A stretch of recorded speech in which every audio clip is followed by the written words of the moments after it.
హక్కును నువ్వు నిజంగా నమ్మితే,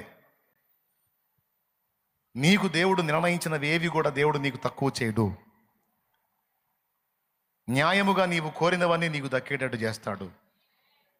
నువ్వు ఆరోగ్యమైన, స్వస్థత అయినా, సమృద్ధి అయినా, నువ్వు ఏది అడిగినా ఒక్కటి మాత్రం గుర్తుపెట్టుకో, దేవుడు నీకు అవన్నీ ఇస్తాడు. ఒక్కటి గుర్తుపెట్టుకో, నువ్వు గొడ్రాలపై ఉండి సంతానాన్ని అడిగావా? అయితే దేవునితో ఒక మాటను, నాకు సంతానాన్ని ఇవ్వు, వాడిని నీ కొరకు పెంచుతాను, వాడిని నీ కొరకు పెంచుతాను. నువ్వు దరిద్రతలో ఉన్నావా? నాకు సమృద్ధినివ్వు, దాన్ని నీ కొరకు నేను వాడుతాను. నాకు జాబ్ లేదు, జాబ్ ఇవ్వు, నేను నా కుటుంబాన్ని బ్రతికించుకుంటూ ఒక ప్రక్క నీ పని చేస్తాను, నీ పని కొరకు నా తోడ్పాటు నేను అందిస్తాను.